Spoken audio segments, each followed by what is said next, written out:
Bismillahirrahmanirrahim. Alhamdulillahirabbil alamin wassalatu wassalamu ala asyrafil anbiya'i wal mursalin wa ala alihi wa sahbihi ajma'in. Subhanaka la ilma lana illa ma 'allamtana innaka antal alimul hakim. Rabbi shrah li sadri wa yassir li amri wahlul 'uqdatam min lisani yafqahu qawli. Amma ba'd. Alhamdulillah ala nikmatil Islam, alhamdulillah ala nikmatil iman. وكفى بها من نعمة. اللهم بارك لنا في رجب وشعبان وبلغنا رمضان وعنا على الصيام والقيام وقراءة القرآن وقنعنا باليسير من المنام. Alhamdulillah, segala puji bagi Allah Subhanahu wa taala yang memberikan kita hidayah iman dan juga Islam, yang memberikan kita hidayah untuk ditempatkan di tempat-tempat semacam ini, yang memberikan kita hidayah serta inayah untuk selalu istiqomah nyari perkara-perkara yang menjadi warisannya Nabi kita Nabi Muhammad sallallahu alaihi wasallam. Termasuk diantaranya adalah pujian-pujian kepada nabinya, pengenalan kepada nabinya, kerinduan kepada nabinya, penambahan mahabbah kepada nabi kita Nabi Muhammad sallallahu alaihi wasallam, yang keselamatan kita tergantung dengan hubungan kita dengan nabi, yang gantungan kita tergantung dengan seberapa besar kita menggantungkan diri kita kepada Rasulullah sallallahu alaihi wasallam.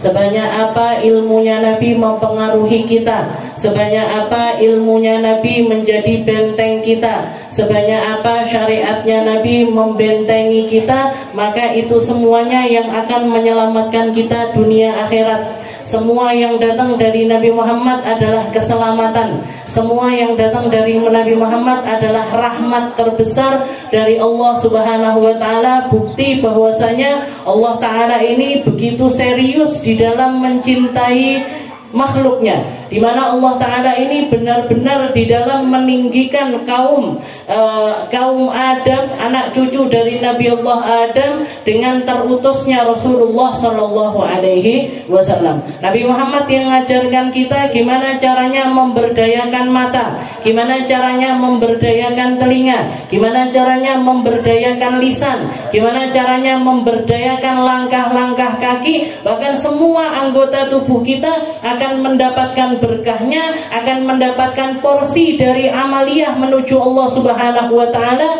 dengan cara mengikuti apa yang dilakukan oleh Nabi Muhammad sallallahu alaihi wasallam. Jadi ini nikmat yang besar, ini karunia yang luar biasa. Enggak semua kaum kenal sama burda, enggak semua umat kenal sama burda, enggak semua lisan diizinkan untuk membaca burda, enggak semua lisan diizinkan untuk muji-muji Nabi Muhammad sallallahu alaihi wasallam. Jadi termasuk dari apa yang dikatakan oleh Nabi, "Mayyuridillahu bihi khairan yufaqihu fiddin." Orang yang diinginkan oleh Allah taala untuk menjadi orang yang baik, dia tahu persis, paham, dikasih kefahaman sama Allah taala. Kefahaman ini maksudnya apa? Kefahaman ini dia tahu apa yang harus dicari dari Nabi Muhammad. Setelah itu gimana caranya menjadikan apa yang ilmunya ini tadi menjadi ilmu yang amaliyahnya pun tersadur dari Rasulullah sallallahu alaihi wasallam. Nabi Muhammad sangat menjaga matanya, sangat menjaga pembicaraannya, sangat menjaga telinganya, sangat menjaga anggota tubuhnya beliau, bahkan sampai ketika kakinya ini beliau relakan untuk menjadi bengkak. Ditanya sama Sayyidah Aisyah, "Lima fa'alta hadza ya Rasul?" Kenapa jenengan harus melakukan hal yang semacam ini? Wa qad ghafarallahu ma taqaddama min dzambik wa ma ta'akhkhar. Padahal dosanya jenengan yang lalu, yang akan datang semua sudah dihapus sama Allah. Jenengan ketemu sama malaikat Jibril hampir setiap hari, jalan-jalan sampai ke surga sudah pernah, ngelihat gimana keadaannya neraka sudah tahu, semua dosanya Nabi Muhammad diampuni sama Allah Ta'ala. Wa anta taf'alul mithlu hadza, dan jenengan masih sholat sampai kakinya bengkak, ini kenapa ya Rasul? Katanya Nabi, "Afala akunu 'abdan syakura." Saya ini orang yang paling banyak dapat nikmat dari Allah Ta'ala, maka saya harus menunjukkan tanda syukur saya. Minimal saya jadi orang yang tahu diri untuk mensyukuri nikmatnya Allah Subhanahu wa Ta'ala. Minimal saya jadi orang yang tahu terima kasih. Minimal saya jadi orang yang menghamba kepada Allah Ta'ala, tunduk patuh dengan syariatnya Allah Ta'ala, dengan sepenuh-penuhnya kepatuhan. Jenengan ini orang pilihan, Bu. Dikenalkan sama burdah, dikenalkan sama maulid, dikenalkan sama bacaan-bacaan yang membentengi waktu-waktu kita dari kelalaian, yang membentengi saat-saat kita untuk terhina dari pandangannya Allah Subhanahu wa Ta'ala, atau minimal nggak digubris sama Allah Ta'ala. Kita dengan duduknya kita di sini, mata kita terjaga, telinga kita terjaga, lisan kita terjaga, tangan, hati kita dijaga sama Allah Ta'ala, untuk semuanya itu terfokus di dalam satu hal, yaitu nyambungkan diri kepada Nabi Muhammad Sallallahu Alaihi Wasallam. Maka ketika kita dipilih sama Allah Ta'ala semacam itu, dikaruniai perkara-perkara yang indah semacam ini, minimal kita jadi orang yang tahu diri, minimal kita jadi orang ahli syukur, minimal kita jadi orang-orang yang merasa puas sebagai hamba-hambanya Allah Ta'ala.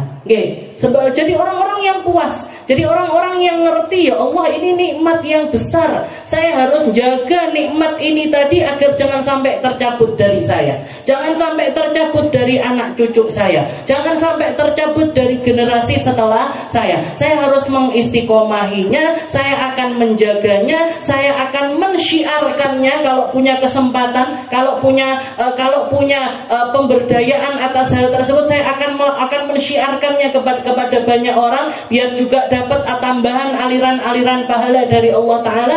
Minimal kita jadi orang-orang yang tahu syukur tentang kenikmatan-kenikmatan ini tadi. Gak semua orang dikasih seperti jenengan, gak semua orang diketemukan majelis-majelis semacam ini, gak semua orang lisannya dikasih kesempatan untuk muji-muji Nabi Muhammad Sallallahu Alaihi Wasallam.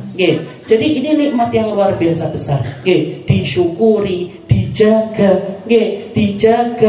difahami kalau ini adalah sebuah nikmat yang besar. Kenapa? Karena kalau nggak dijaga, dicabut sama Allah Ta'ala. Oh, kamu nggak tahu diri. Oh, kamu tak kasih lingkungan yang baik, kamu tak kasih pendengaran yang baik, kamu tak kasih orang-orang baik-baik di sekitarmu, tapi kamu nggak tahu diri. Kamu nggak tahu diri, kamu nggak mensyukuri tentang hal tersebut. Tak cabut nikmat tersebut, tak kasihkan ke orang lain, tak ambil nikmat tersebut, tak berikan kepada orang lain. Ini la in syakartum la azidannakum wa in kafartum inna adzabi lasyadid. Sesungguhnya kalau pintar bersyukur, tak tambahi terus. Nabi Muhammad itu kenapa kok naik, tambah naik, terus-terusan naik makomnya di sisi Allah Ta'ala, terus-terusan nambah kecintaannya kepada Allah Ta'ala, karena setiap kali Nabi Muhammad dikasih ujian ataupun kesenangan, nilainya A+ terus, Bu. Bikin Allah Ta'ala senang. Sudah Allah Ta'ala senang, nambah lagi senangnya, sampai puncak, sampai puncak yang nggak mungkin bisa digapai oleh siapapun, yang nggak mungkin bisa sampai manusia manapun ke makom tersebut. Kenapa? Karena beliau selalu mensyukurinya. Begitu juga orang yang tahu syukur. Orang dikasih harta, syukur sama hartanya, dipakai untuk kebaikan-kebaikan, dipakai untuk di dalam hal-hal yang diridhoi sama Allah Ta'ala, dilulu, Bu, ditambahi terus, ditambahi terus sama Allah Ta'ala. Gak akan dicabut nikmat-nikmat tersebut. Tapi kalau kamu kufur, wes tak kei apik, tak kei akeh, tak kei enak, tak kei nikmat, kamu gak tahu diri sama Allah Ta'ala, gak tahu syukur sama Allah Ta'ala, malah justru dipakai untuk maksiat, malah justru dipakai untuk melakukan keburukan-keburukan, diambil, Bu, sama Allah, diambil, diuncane gone wong liya. Diambil, dikasihkan. Oh, pasti banyak hambaku yang lainnya yang lebih pantas untuk nyebut-nyebutnya namanya Nabi Muhammad. Masih banyak umatku yang lainnya lah yang lebih pantas untuk mengamalkan amaliyah-amaliyah yang baik. Masih banyak umatku yang lainnya yang masih bisa untuk menghamba kepada Allah Ta'ala dengan penghambaan yang baik. Jadi majelis-majelis seperti ini indah sekali. Nggih, makanya sampai Habib Ali Habsyi mengatakan nggih, masyika majma'il maulid tujallil qulub. Enggak ada tempat yang paling bisa bikin hatiku ini senang, nggih. Enggak ada sesuatu yang paling bisa membersihkan keadaan hatiku dari kesumpekan, dari kegalauan, dari perangai-perangai buruk, dari pikiran-pikiran yang buruk, dari carut marutnya hati dengan keadaan-keadaan hidup selain dudukku di majelis maulid. Nggih, majelis maulid sing piye tadi? Nggih, majelis maulid yang seperti apa? Nggih, majelis maulid yang bagaimana? Yang adabnya Nabi Muhammad dijaga di situ. Nggih, yang adabnya Nabi dijaga, syariatnya Nabi dijaga, amaliyah-amaliyahnya Nabi dijaga. Nggih, kalaupun misalkan kita datang ke majelis-majelis maulid semacam itu, kita harus pastikan, nggih, kira-kira Allah Ta'ala senang nggak kalau saya hadir di majelis maulid ini? Kira-kira Allah Ta'ala gembira nggak kalau saya duduk di majelis semacam ini? Kira-kira Nabi Muhammad bangga enggak kalau saya duduk di majelis yang semacam ini? Harus dilihat dulu majelisnya, karena sekarang sudah banyak terkontaminasi, nggih. Sudah banyak terkontaminasi. Orang maulutan, nggih, katanya maulutan, katanya sholawatan, joget-joget, nggih. Joget-joget. Tapi kalau linggo tok, ya linggo tok lek drijine tok sing ngobar apa-apa. Awak-awake dari mulai kepala sampai pinggang goyang semuanya. Di-shoot lagi. Nggih, di-shoot lagi. Dia apa? Disyuting bisa. Dilebokne layar, tambah bangga lagi dimasukkan ke layar. Masuk YouTube tambah senang lagi. Mana ini? Nggih. Kira-kira Nabi Muhammad senang enggak umatnya yang perempuan dipamer-pamerkan seperti itu? Nggih. Jadi panggah kudu delok-delok, Bu. Nggih. Tetap harus lihat-lihat. Ini kalau saya datang di majelis maulid, nggih, bukan maulidnya yang salah, nggih, bukan maulidnya yang salah. Orang-orangnya ini loh, nggih, yang nggak bisa menjaga kemuliaan dari maulid. Bukan untuk hal semacam ini Habib Ali Habsyi ngarang maulid.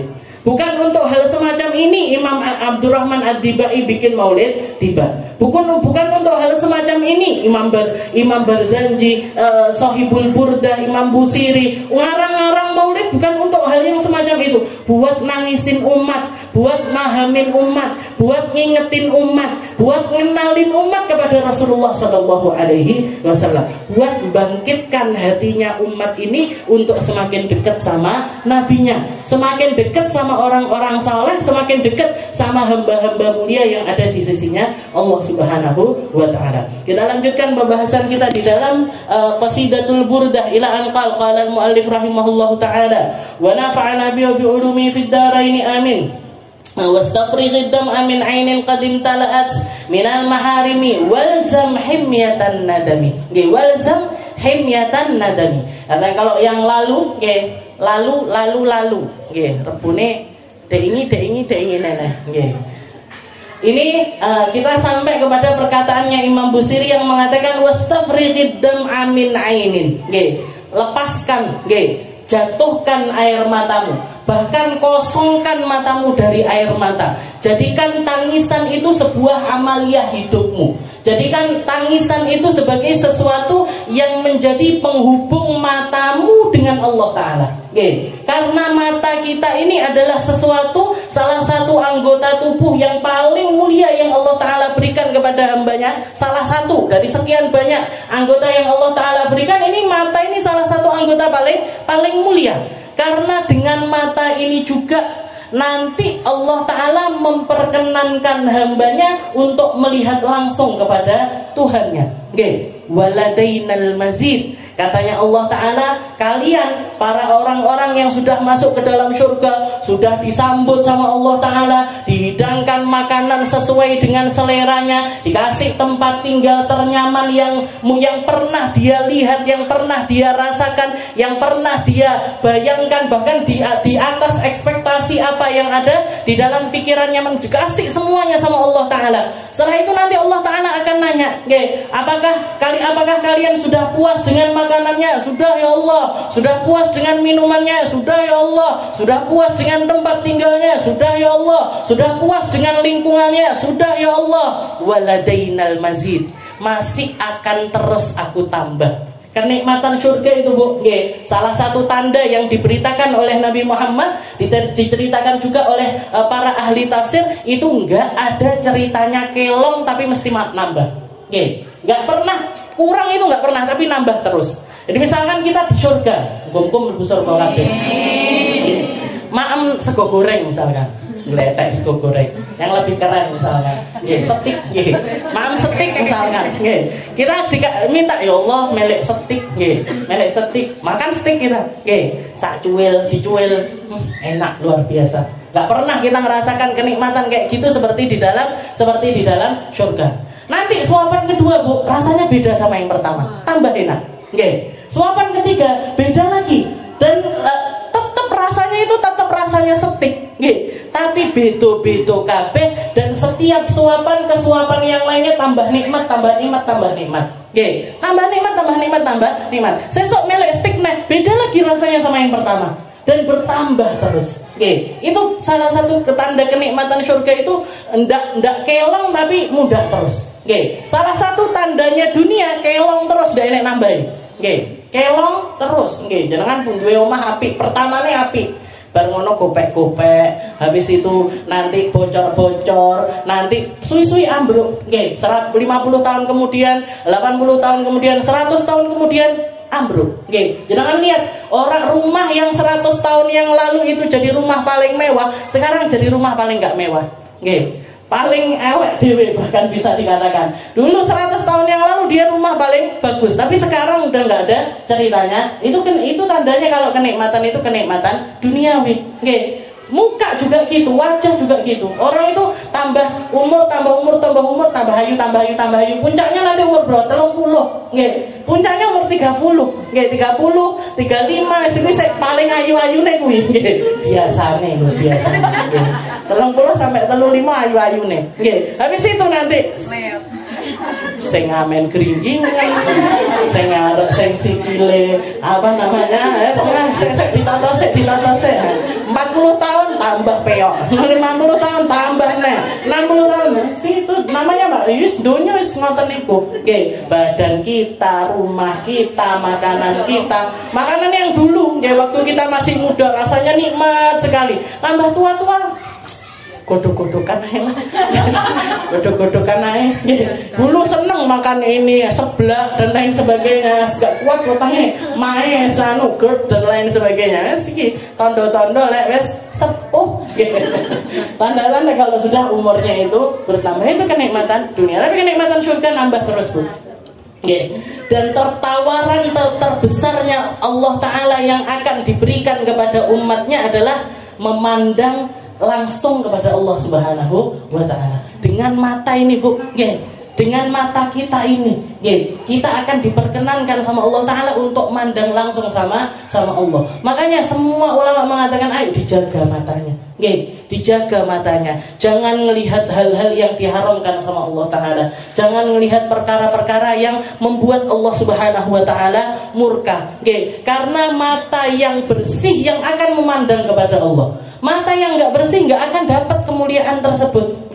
Kemuliaan ketika semua para penduduk surga ini dikumpulkan di satu tempat beserta dengan para nabi-nabinya Allah, beserta dengan para rasul-rasulnya Allah, beserta dengan orang-orang mulia, para syuhada, para solihin, para siddiqin, semuanya ngumpul di satu tempat tersebut.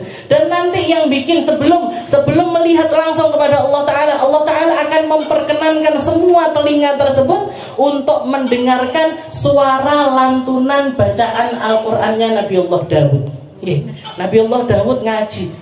Setelah Nabiullah Daud nanti Nabi Muhammad sallallahu alaihi wasallam. Setelah Nabi Muhammad selesai membaca Al-Qur'an, nanti Allah Ta'ala akan menyeru Nabi Muhammad yang jadi pemimpinnya, ayo semuanya mandang ke satu arah, ayo semuanya melihat ke satu arah, ayo semuanya sekarang melihat ke tempat yang Allah Ta'ala memerintahkan aku untuk kita memandang ke tempat tersebut. Setelah itu ditunjuk sama Nabi Muhammad sallallahu alaihi wasallam, dibuka tabirnya dan Allah Ta'ala memperlihatkan dirinya kepada seluruh manusia yang saat itu sudah ada di dalam surga. Allahumma ja'alna minhum. Semoga kita masuk di dalam golongan tersebut. Oke. Makanya salah satu amaliyah yang diajarkan sama Imam Busiri, wastafrighid dam'a min ainin qadim tala'at minal maharim. Oke. Ayo kosongkan mata kita dengan air mata. Ayo jadikan air mata ini sesuatu yang mengalir dari mata kita. Ayo nyesel dengan dosa-dosa kita. Ayo nyesel dengan kesalahan-kesalahan kita. Ayo kita taubati semua hal yang pernah dilakukan, terutama oleh dosa mata-mata kita. Wastafrighid dam'a min ainin qadim tala'at, di mana mata ini jauh lebih sering terisi dengan kemaksiatan, dengan perkara-perkara yang diharamkan sama Allah Ta'ala. Ayo dikosongin, benahin, biar nggak ngelihat, dijaga. Setelah itu kita sesali apa yang dulu pernah kita lihat, apa yang dulu pernah kita pandang, apa yang dulu maksiat yang pernah kita lakukan dengan mata kita. Ayo dibersihin. Walzam himyatan nadani. Setelah itu selalulah ada di dalam jalan ketakwaan kepada Allah Subhanahu wa Ta'ala. Jadilah orang-orang yang selalu menjadi orang-orang yang menyesal atas dosa-dosa yang pernah kita lakukan. Walzam himyatan nadani. Jadilah kamu orang-orang yang selalu menyesali atas dosa-dosa tersebut. Setelah itu beliau mengatakan, wa khalifin nafsa wa syaitana wa'sihima wa inhuma mahadakan nusha fattahim. Katanya Imam Al-Busiri, beliau mengatakan wa khalifin nafsa, nafsumu, syaitanmu, setan yang selalu menggoda dirimu, dan nafsu-nafsu yang selalu membisik di dalam hatimu, selalulah kamu itu melawan. Jadi jangan pernah dituruti apa katanya hawa nafsu, jangan pernah dituruti apa katanya setan. Jangan pernah dituruti apa yang dikatakan sama hawa nafsu, jangan pernah dituruti apa yang dikatakan setan. Wa'sihima, selalu kamu maksiati apa yang jadi bisikan-bisikan setan dan juga hawa nafsu. Wa in huma mahadakan nusafatih fattahimi. Kalaupun misalkan setan sama hawa nafsumu itu seakan-akan sedang menasehati kamu tetap harus nuduh dia.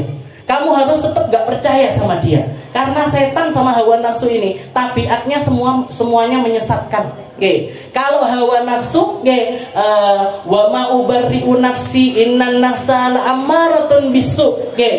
Saya enggak, katanya Zulaikha mengatakan, saya enggak mengatakan nafsu ini memang selalu, saya enggak pernah menganggap diri saya ini suci. Wa ma ubarri'u nafsi innan nafsa la'ammaratun bisu. Karena tabiatnya hawa nafsu itu memang selalu ngajak orang melakukan keburukan. Nafsu itu dasarnya ngajak orang melakukan keburukan. Kalau jenengan pengen tahu, kalau pengen tahu, dulu kita masih kecil-kecil di kongkon sholat penak apa angel? Jajal sing penak ndi? Angel, gitu. Disuruh sholat sulit, disuruh wudu sulit, disuruh ngaji sulit. Dadi wong apik ki angel, tapi orang tua kita selalu nyuruh kita. Dulu kita masih belum punya kekangan atas diri kita sendiri. Kekangan kita ada di orang tua kita. Kalau kita punya orang tua yang genah, orang tua yang didik dengan baik, disuruh, soal ndak gelem salat, sesuk engko dikongkon neh terus seperti itu. Sampai akhirnya dia terdidik tumbuh jadi anak-anak yang melaksanakan sholat secara rutin. Poso gitu, angel dari mulai mokel dhisik, nggo setengah hari lah, nggo seperempat, mulai dari seperempat buka jam 10, bareng ngono engko setengah, buka jam 12, 3/4 buka asar, ngalah-ngalahi ndak poso, jam 10 maem, jam 12 maem, jam 3 maem, magrib ku yo buka neh, sahur nggih melok pisan. Nah ini kenapa kok seperti ini? Memang dididik dulu, dididik dulu. Setelah itu nanti, padahal kalau di luar bulan puasa ditulang angeleran, tapi pas puasa etok-etok lemas, ender. Kenapa? Tapi karena orang tua dididik kita, dididik, akhirnya nggak terasa itu. Ramadan pertama kita mungkin umur 9 tahun full, 10 tahun full, dikasih hadiah dan lain sebagainya. Ini memang tabiatnya nafsu itu dari awal la'ammarah bisu, nyuruh melakukan keburukan. Makanya jangan percaya Nggih, jangan pernah percaya dengan apa yang dikatakan hawa nafsu, apalagi setan. Nggih, setan ini loh Bu, nasihati Nabi Allah Adam. Nggih, nah setan itu nasihati Nabi Allah Adam. Koyok nggih, Nabi Adam ditipu sama setan, nggih, ditipu sama setan sampai akhirnya terusir dari dalam surga. Nggih, dari dalam surga. Jadi dari awal itu Allah Taala kan ini sama seperti penduduk surga pada asalnya Allah Taala menciptakan surga untuk dinikmati. Nabi Adam, Siti Hawa menikmati kenikmatan surga. Ya tapi setan ini enggak berhenti-berhenti. Yang nyamar jadi ular lah, yang nyamar jadi asap lah, yang gimana caranya deketin Nabi Allah Adam. Oke, fadallahuma bighurur. Katanya Allah Taala di dalam Al-Qur'an, setan ini ngindili terus Nabi Adam kemana bisiki. Nggih, ora apa-apa, makmen kuwi buah kuwi. Nggih, makmen itu enggak boleh, katanya Allah Taala enggak boleh aku makan itu. Dan tuh deketin, wis sedek dhisik wis, sedek dhisik. Munyer-munyer tok ning gone kono. Nggih. Tawaf aja di situ, duduk aja di situ, sampai akhirnya, terakhir setan itu waqasamahuma, sumpah di depannya Nabi Allah Adam dengan mengatakan, demi Allah, saya tahu kamu itu wahai Adam, kamu itu manusia yang Allah Ta'ala jadikan hidup di dalam surga. Kamu punya semua kesempurnaan, punya kesempurnaan akal, punya kesempurnaan ciptaan, punya kesempurnaan ilmu dan lain sebagainya. Sayangnya satu. Apa itu sayangnya satu itu apa? Kamu bukan makhluk abadi. Gitu. Sayangnya cuma satu, kamu itu bukan makhluk abadi. Terus piye caranya ben aku abadi? Ini buah khuldi. Gitu. Apa namanya pohon khuldi ini pohon keabadian ini. Tapi Allah Taala nggak ngebolehin saya untuk deketin aja nggak boleh, apalagi makan. Gitu. Tapi wallahi info terakhir itu saya dengar. Gitu. Demi Allah, katanya Allah Taala boleh misal. Gitu. Demi Allah, katanya Allah Ta'ala boleh. Jadi setan itu jurus terakhirnya untuk menyesatkan Nabi Allah Adam, dia sumpah nyatut namanya Allah Ta'ala. Jadi ngambil istilahnya memprovokasi Nabi Allah Adam pakai namanya Allah Ta'ala. Menggunakan namanya Allah. Demi Allah, pokoknya kamu kalau makan ini sempurna wis. Kamu nanti punya anak, ya tinggal di surga. Kamu nanti punya cucu, ya tinggal di surga. Kamu akan jadi makhluk yang abadi. Terlena lah, Nabi Allah Adam akhirnya dituruti makan itu tadi, sampai akhirnya terjadi apa yang terjadi. Makanya ketika disidang sama Allah Ta'ala, ditanya sama Allah Ta'ala, wahai Adam, bukankah telah aku katakan kamu untuk enggak mendekati pohon ini? Kenapa kok kamu sampai makan?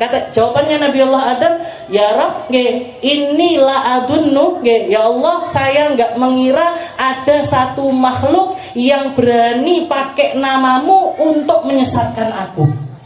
Saya enggak ngira kalau namanya Allah Ta'ala ini bisa dipakai oleh seseorang atau satu makhluk untuk menyesatkan diriku. Saya enggak ngira. Wong pancen yo koncone Nabi Adam malaikat kabeh, nggih. Nek enggak malaikat yo midodaren, nggih. Ya pokoknya makhluk yang baik-baik semuanya. Enggak pernah bohong, enggak isi. Jadi Nabi Adam itu enggak punya pikiran buruk sama sekali sama iblis. Enggak punya pikiran buruk, enggak punya suudon, enggak punya rasa enggak ngira kalau ada orang bisa, kalau kan orang iblis sih makhluk, enggak ada makhluk yang bisa pakai namanya Allah Ta'ala untuk menyesatkan diri. Makanya ketika turun ke bumi, Allah Ta'ala itu ngasih hadiah kepada Nabi Adam. Jadi istilahnya turun ke bumi tapi disangoni sama Gusti Allah. Fatalaqahuma bikalimatin. Allah Ta'ala ngasih bekal kalimat-kalimat untuk jadi bekalnya Nabi Adam turun ke bumi. Dikasih tahu caranya taubat, dikasih tahu caranya benahi diri, dikasih tahu tentang syariat-syariat, dikasih syariat puasa, dikasih syariat ibadah. Puasa itu dari zaman Nabi Adam sudah ada. Makanya ayat Al-Quran ketika turun, ya ayyuhalladzina amanu kutiba alaikumusiyam kama kutiba alal ladzina min qablikum la'allakum tattaqun. Wahai orang-orang yang beriman, berpuasalah. Telah diwajibkan atas kalian berpuasa sebagaimana umat-umat terdahulu itu berpuasa. Umat terdahulu ini siapa? Mulai dari zamannya Nabi Adam. Jadi Nabi Adam turun ke bumi plus sak syariate. Nggih, sama syariat, aturan-aturan ini nggih, aturan nanti kalau punya anak, nggih, kalau punya anak karena manusia adanya itu ya setelah Nabi Adam ini diturunkan, akhirnya syariat pernikahan itu kan datang. Setelah anak-anaknya dewasa, nggih, turun syariat pernikahan. Tapi sama Allah Taala dikasih tahu, kalau nikah jangan nikahkan anakmu dengan kembarannya. Nggih. Kalau kita kan zaman sekarang kan nikah sama saudara nggak boleh, sama paman nggak boleh, gitu. Sama orang-orang yang sedarah sama kita atau mahramnya kita kan nggak boleh, gitu. Sesuatu yang diharamkan. Zamannya Nabi Adam ya nggak bisa, gitu. Wong dulur kabeh, sedarah semuanya. Akhirnya syariat yang turun waktu itu menyesuaikan dengan keadaannya Nabi Allah Adam. Kamu boleh nanti anakmu kalau dewasa nikahkan, tapi jangan nikahkan dengan saudara sekandungnya, gitu. Saudara yang lahir bersama, gitu. Karena semua anaknya kan lahir kembar, lanang wedok sampai 99. Oke. Jadi 99 kembar kabeh. Enggak, 98. Oke. Satu tok yang laki-laki, Nabiullah Syith, yang setelah itu menjadi rasul setelah ditinggalnya Nabiullah Adam. Oke, dari anak-anaknya Nabi Adam ini, keluar lagi rasul satu, yaitu Nabiullah Syith. Nah, jadi sama Allah Ta'ala dibekali dengan syariat, ya, dibekali sama syariat. Padahal kalau dilihat kan kayak Allah Ta'ala murka, bajunya dilepas, ya, ditelanjangin sama Allah, diturunkan Siti Hawanya diturunkan di di Mekah, Nabi Adamnya diturunkan di Baghdad selama hampir 40 tahun golek-golekan. Ya, jangan bayangkan menungsone wong loro golek-golekan, satu di Baghdad, satu di Mekah. Jadi bersyukur jodohnya jenengan insyaallah enggak atuh-atuh koyo Abdullah Adam. Golek ini sampai 40 tahun. Wa khalif. Jadi Nabi Adam aja ditipu sama setan. Nggih. Nabi Adam aja disesatkan sama setan. Makanya jangan pernah percaya. Nggih, setan ngomong begini tapi nggak kerungu, saudara, nggak kerungu, ya omongannya setan ini nggak kerungu. Pokoknya kalau kata-katanya setan itu ngajak kita untuk maksiat, itu berarti sudah pasti dari setan. Kalau sudah ngajak kita melakukan keburukan, itu sudah pasti dari setan. Kalau nggak sampai sesuatu yang maksiat, kalau nggak sampai sesuatu yang maksiat, itu yang bisikin kita adalah hawa nafsu kita.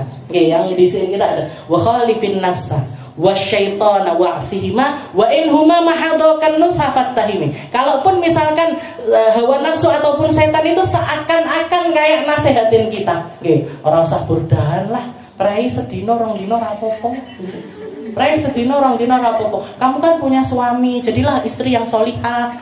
Kamu kan punya anak-anak, jadilah ibu yang solihah untuk anak-anakmu. Kamu kan punya orang tua, harus jadi orang tua yang berbakti kepada orang tuamu. Kamu kan punya kerjaan, juga harus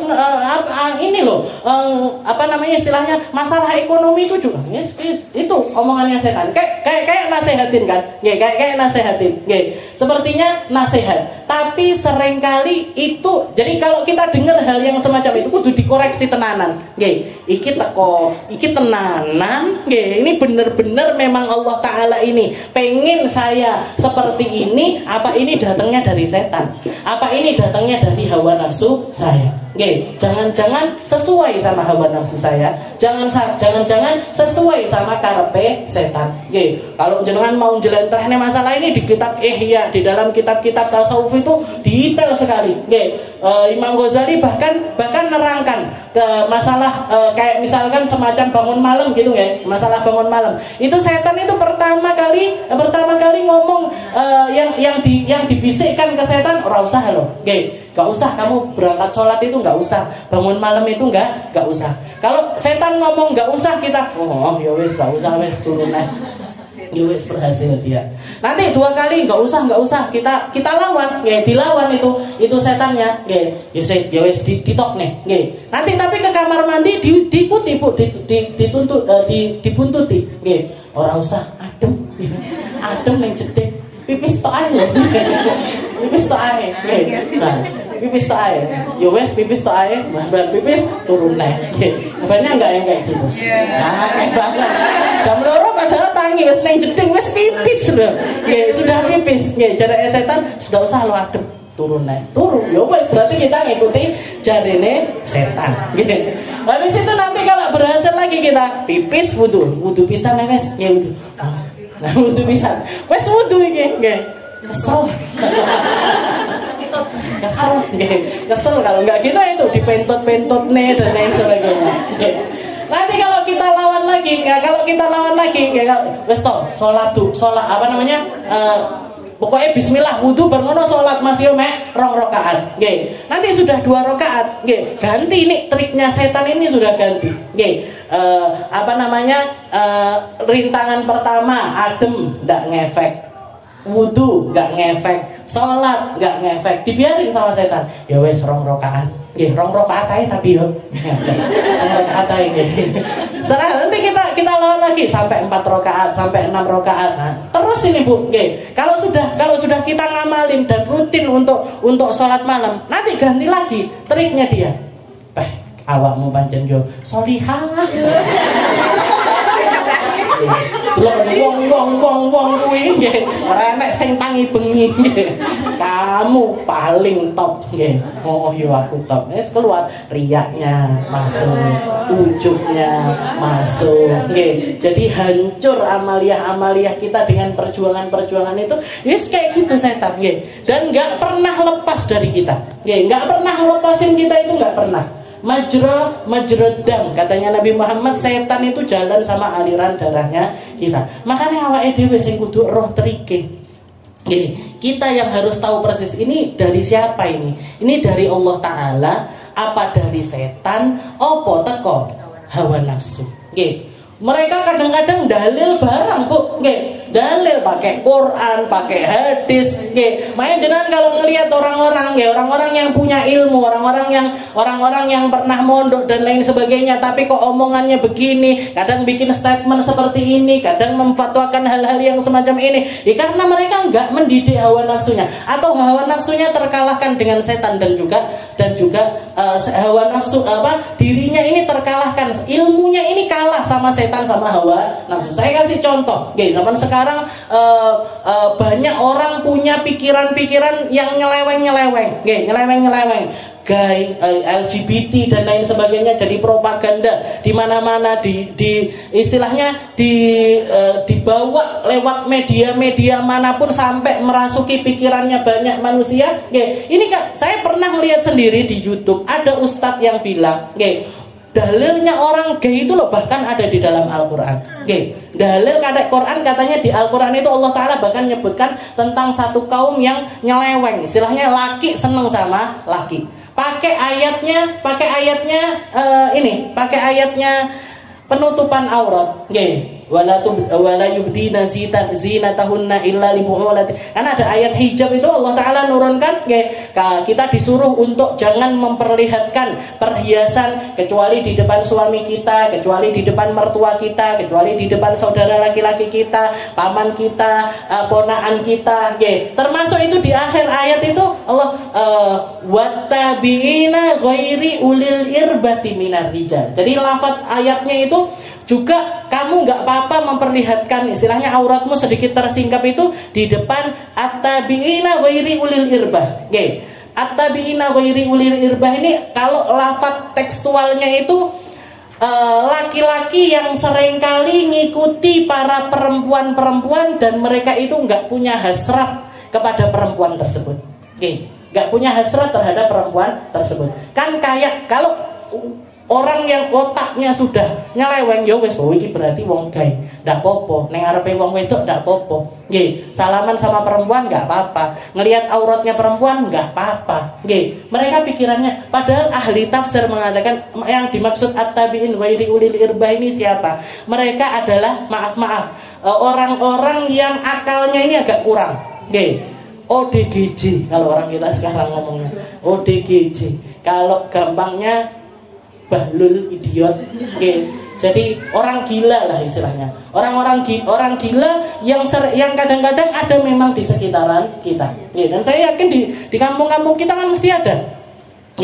Nanti kalau datang ke rumah minta makan. Nanti kalau datang ke tempatnya siapa, ngikutin siapa, pengennya dikasih sesuatu. Nah ini kamu nggak usah terlalu istilahnya misalkan wajah kita agak tersingkap di depan mereka, tangan kita mungkin kesingkap sampai ke lengan, ini masih dimaafkan sama Allah Ta'ala karena mereka ghairi ulil irbah. Di dalam hatinya itu nggak punya hasrat sama perempuan, nggak punya hasrat kepada perempuan karena memang otaknya ini agak kurang, jadi masalah biologisnya ini juga berkurang, masalah biologis. Jadi tafsirannya para ulama itu seperti itu karena memang di zaman Nabi juga ada orang-orang gila yang tinggalnya itu di jalan-jalannya Madinah. Ini kadang-kadang minta ke rumahnya Nabi Muhammad, minta ke rumah istri-istrinya Nabi dikasih makan. Nah, ini turun ayat itu tentang itu. Ya, mereka misahkan antara teksnya dengan konteksnya. Mereka misahkan antara ayat Al-Quran itu dengan sebab turunnya ayat tersebut. Dipakai seenaknya diri. Dipakai seenaknya sendiri. Kenapa? Karena mereka terlena. Dan biasanya ini ujung-ujungnya, yang jadi puncaknya mereka ini kalau ulama bikin fatwa aneh begini, aneh begitu dan lain sebagainya, ujungnya al-mal wal jah. Duit yang bikin mereka ini seperti itu harta. Mereka tertipu dengan harta, kalau enggak gitu tertipu dengan jabatan. Tertipu dengan ini dua perkara yang pokoknya kena uang. Setelah itu orangnya ini enggak kuat di dalam keimanannya, enggak kuat di dalam ketakwaannya, masuk. Istilahnya diselewengkan sekehendak dari siapa atasan. Kalau atasannya mereka harta, ya yang mengendalikan harta. Kalau atasannya mereka jabatan, yang mengendalikan ini adalah jabatan. Na'udzubillahi min wa khalifin nafsa wa syaitan wa asihima wa in huma mahadokan nusha fattahim. Jadi kalaupun hawa nafsu ini nasihati, kudu panggah dilawan. Wala tuti' minhuma khasma wala hakama fa anta ta'rifu kaidal khasmi wal hakami. Ditakkid lagi sama Imam Al-Busiri, jangan kamu patuhi dua perkara ini, setan sama hawa nafsu ini, jangan kamu patuhi, entah dia itu jadi hakim atau dia itu jadi penentang. Entah dia itu jadi berdiri untuk membela dirimu atau berdiri untuk menghalangi kamu. Mau dia itu menghalangi kamu ataupun juga mendukung dirimu, ojo percaya. Apapun yang dikatakan setan ataupun juga hawa nafsu, fa anta ta'rifu kaidal khasmi wal hakam. Karena kamu tahu sendiri hawa nafsu dan setan itu akan selalu menyesatkan untuk dirimu. Makanya dulu di zaman Nabi Muhammad SAW, para sahabatnya Nabi itu luar biasa di dalam didik hawa nafsunya ini luar biasa. Didik hawa nafsunya. Bahkan orang-orang baik-baik zaman dulu itu juga seperti itu. Jadi mereka punya keinginan yang sangat luar biasa untuk mendidik dirinya. Didik dirinya. Pernah Rasulullah ketika berdiri, kedengeran ada salah satu sahabat ngolok-ngolok sahabat yang lain. Karena mungkin sahabat yang satunya yang diolok-olok ini seringkali memang berpotensi untuk diolok-olok. Kadang-kadang orangnya ekonominya agak rendah atau dari tampangnya ini kurang, semacam zahir itu, hitam, dekil, giginya tonggos, pesek, pokoknya ndak enek sing apik blas. Kan seringkali jadi bahan bulian ya, kalau nggak gitu kurus kecil kayak Ibnu Mas'ud pas jalan sarungnya kesingkap. Jadi sahabat delok-delok sikile kayak kayu siwak, kayak saking kecilnya kurus sekali kayak kayu. Jadi zaman Nabi itu juga banyak orang-orang seperti itu. Pernah Rasulullah melihat dan singgungannya ini agak parah gitu, istilahnya ngeremehin sahabat yang lain ini karena fisiknya itu agak parah. Ditegur sama Nabi Muhammad. Rasulullah marah sambil mengatakan, ya wahai rajul, wahai kamu laki-laki, ka'annaka imruun, kayaknya kamu orang fi nafsika jahiliyah. Di dalam dirimu itu masih dipenuhi dengan perkara-perkara jahiliyah. Kamu itu masih istilahnya rasis dan apa yang dibawa sama orang-orang jahiliyah itu ada pada dirimu. Maka laki-laki tersebut taubat, minta maaf sama Nabi Muhammad. Setelah itu terlentang di jalan, geletak di jalanan. Bilang, wallahi, demi Allah ya Rasul, saya untuk mentaubati apa yang keluar dari lisan saya ini tadi, ya Rasul, demi Allah saya nggak akan berdiri dari tidur saya kecuali laki-laki tersebut nginjek kaki saya, nginjek kepala saya. Kalau dia nggak nginjek kepala saya nggak akan berdiri. Nggih. Jadi di istilahnya dia sudah bilang orangnya ini udah wis tak maaf nih ndak apa-apa anu. Pokoknya enggak, wallahi demi Allah kamu harus nginjek kepala saya. Nggih. Kayak gitu caranya para sahabat itu di dalam didik dirinya. Sayyidina Abu Bakar, Sayyidina Umar, kalau sudah beliau merasa, wah aku pemimpin, aku bebaskan sekian banyak negeri, aku bikin perubahan ini dan lain sebagainya, beliau langsung pergi ke pasar, pergi ke pasar. Setelah itu nyari orang-orang yang bisa dibawakan belanjaannya. Yang sering-sering ibu-ibu, yang sering-sering beras, gak enak beras nih, gandumnya. Sini Bu tak bawakan gandumnya. Sini Bu tak bawakan sayurnya. Sini Bu tak bawakan belanjaannya. Ya apalagi yang kelihatan kayak kerepotan itu sama Sayyidina Umar di ini. Nanti ajudannya Sayyidina Umar mengatakan, ya wahai Amirul Mukminin, gak usah sampai kayak gini.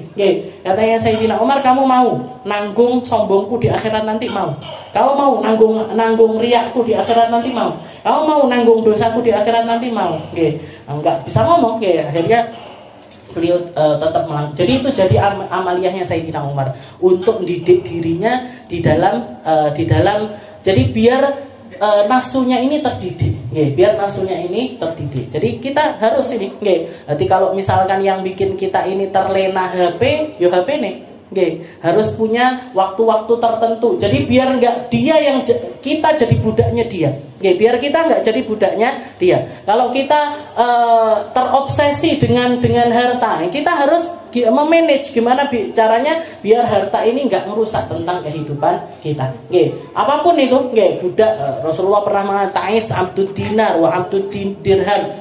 Celaka orang-orang yang jadi budaknya harta, jadi budaknya dirham, budaknya dinar. Ini orang-orang yang celaka. Jadi apapun yang bikin sesuatu yang bikin kita ini jauh dari Allah Ta'ala harus kita perangi. Yang bikin waktu kita habis selain untuk Allah Ta'ala harus kita perangi. Karena itu semuanya ndak goro-goro setan, hawa nafsu. Dan jangan pernah percaya dengan perkataan mereka. Jangan pernah mempercayai koyoke sudah popo lah dan lain sebagainya, itu jangan pernah. Astaghfirullah min qaulin bila amalin laqad nasabtu bihi nasran lidhi hukumi wallahu a'lam bissawab. Insyaallah kita lanjutkan di pertemuan yang selanjutnya.